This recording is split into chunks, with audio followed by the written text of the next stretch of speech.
should be afraid of taking risks and pursuing something meaningful. But you should be more afraid of staying where you are if it's making you miserable. It's like the first thing you want to do is dispense with the idea that you get to have any permanent security outside of your ability to contend and adapt. It's like you're paying a price by sitting there being miserable. The clock is ticking. Yeah, and if you're miserable in your job now and you change nothing, in 5 years you'll be much more miserable and you'll be a lot older. People are just afraid, man. So many people are afraid of rejection or failure, but without failure you have no success, because sometimes being a visionary isn't something that everybody can identify with. You know, sometimes people only see one way and down one street. I saw a street that opened up into so many different paths and different lanes, and I just wasn't afraid to take the chance. What I try to tell you, lesbian. What I try to tell you, this country, you gotta make the money first. Then when you get the money, you get the power. Then when you get the power, then you get the woman. That's why you gotta make your own moves. Because the universe never sets you up to fail. So that's just one of the examples of how beautiful the universe really is when we've affirmed, you know, what we want. And that's the thing. We take out the ifs, the wants and tries and affirm what we want. And it just happens. That thing's gonna slip under your desk.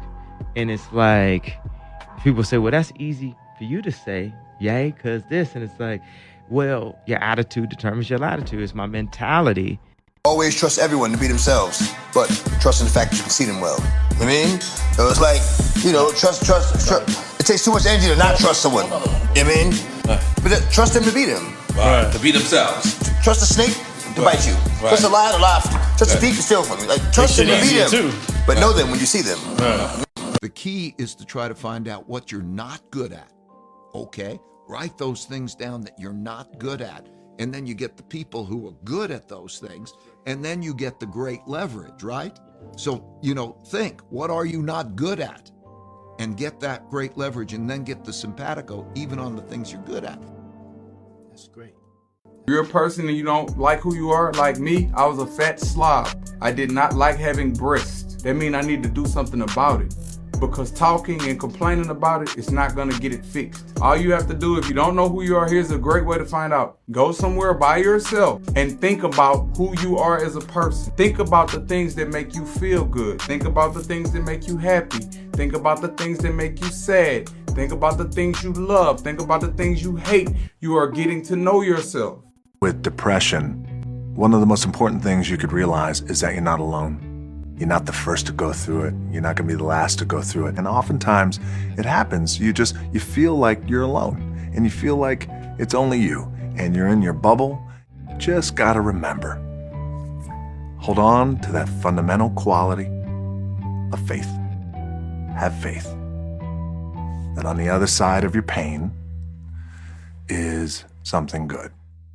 No fucking secret. Yeah. It's just hard fucking work. Yeah. And I hate to say it, man. Everybody goes, what is your secret, man? What's your secret about business? What's your secret about this? What's your secret about that? You don't want the fucking answer.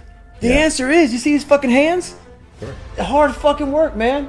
Yeah. It's literally, you're gonna have to wake up and you're gonna have to sit there and say, fuck, today's gonna suck. And then when that day is over, you're gonna wake up again and say, fuck, the next day's gonna suck. Yeah. And that's gonna be your life. Yeah. My father could have been a great comedian, but he didn't believe that that was possible for him. And so he made a conservative choice. Instead, he got a safe job as an accountant.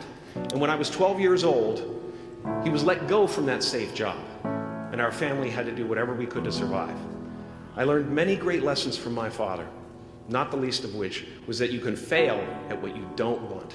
So you might as well take a chance on doing what you love.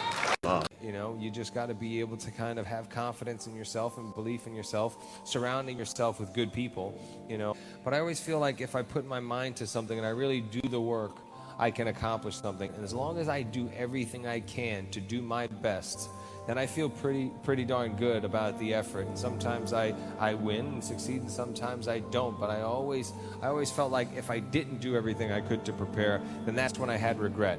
And that's when I felt disappointed in myself. Put God first, and you know what, you should listen to your parents. But more important, keep God first. Keep God first. When God is for you, who can be against you? When God is for you, who could be against you? And sometimes you'll find a blessing in a difficult situation if you're willing to look for it. Right. So don't accept the problem as a problem. Accept the problem as a possibility for God to show you how much He loves you. Here's the truth. This is the reality, okay? Nobody's going to believe in you until you've already done it. Nobody's going to come and celebrate with you until you've already done it, all right? The work is going to come before the belief, which means you're going to have to work for a long fucking time by yourself with no applause, with no awards, with nobody telling you good job. Nobody fucking believes in you because you haven't done anything yet. That's the reality. You were born to do something great with your life. You were not born for any other reason. Now, it could be in a big way or a small way. You were born to do something special with your life. And if you can't find the spark of what you want to do, we do everything in our life, either for our dreams or other people. So right now you're saying, I don't know what my dream is. Who are the people you'd want to do it for? Who are the people that you love? Who are the people you'd want to make proud of you? Who are the people you want to take care of? And connect with them. That spark will never go away. But if you don't think money can buy happiness, you don't know where to fucking shop. You can get money and then go save the world. You can get money and save the forests in Brazil. You make money and go save global warming. But without money, you can't save a fucking thing. Don't you understand? Don't the fucking idiots on YouTube understand that? Until you make some shekels, until you make some fucking coin, you can't help anybody. Because if love got the job done, you wouldn't all be fucked up.